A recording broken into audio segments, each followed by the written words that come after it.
প্রথমে 1 চামচ সর্ষে আর 1 চামচ পোস্ত জলে ভিজিয়ে দিয়েছি। আজ বানাবো পনির ভাপা। পনির ভাপা বানানোর জন্য আমি 150 পনির নিয়েছি, 3টে কাঁচা লঙ্কা নিয়েছি, ভিজিয়ে রাখা সর্ষে আর পোস্ত একসাথে বেটে নিয়েছি, সর্ষের তেল নিয়েছি, হলুদ নিয়েছি আর লবণ নিয়েছি, আর নিয়েছি জিরের গুঁড়ো। প্রথমে পনিরগুলো চৌকো করে ছোট ছোট আকারে কেটে নেব।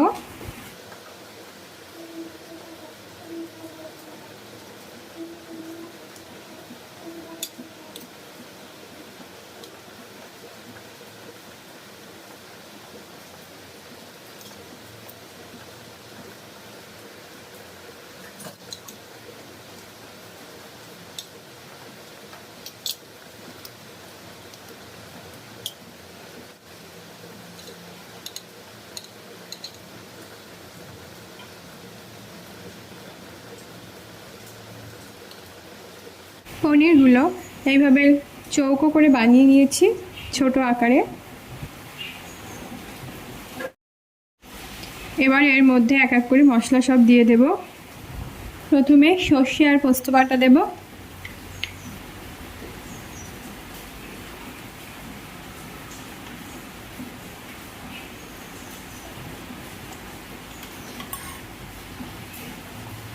হলুদ দেব, সর্ষের তেল,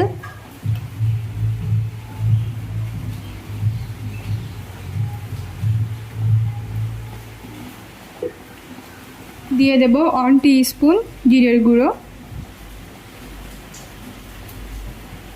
3টে কাঁচা লঙ্কা, পরিমাণ মতো লবণ।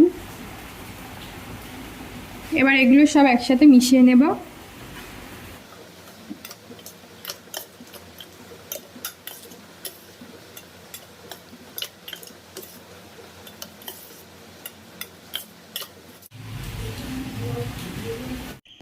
এবার আমি এই মিশ্রণটা ঢাকনা লাগানো এই পাত্রটার মধ্যে ঢেলে দেব। আপনারা যে কোনো একটা ঢাকনা লাগানো পাত্রে ঢেলে দেবেন।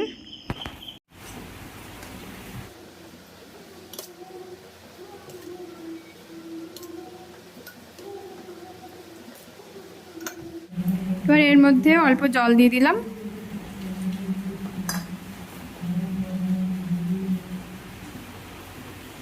মশলা ধোয়া জলটা এর মধ্যে দিয়ে দেব।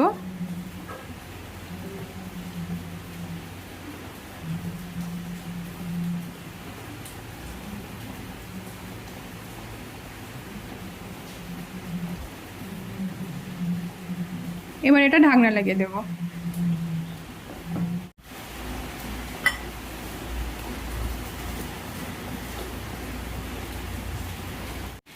একটা পাত্রে জল বসিয়ে দিয়েছি, জলটা একটু গরম হোক, তারপরে ওই পাত্রটার মধ্যে বসিয়ে দেব।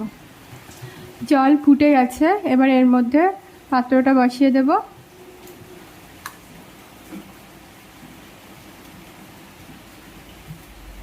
এবার এটা আমি ঢেকে দেব।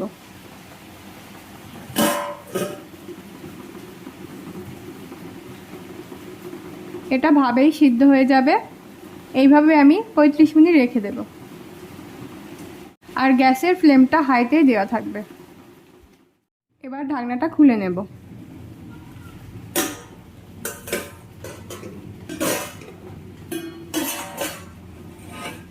ভাপাটা হয়ে গেছে, এবার এটা নামিয়ে দেব।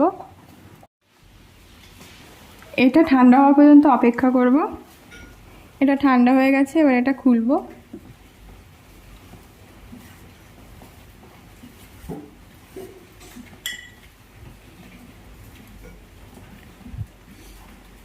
এবার এটা একটা বাটিতে ঢেলে দিলাম।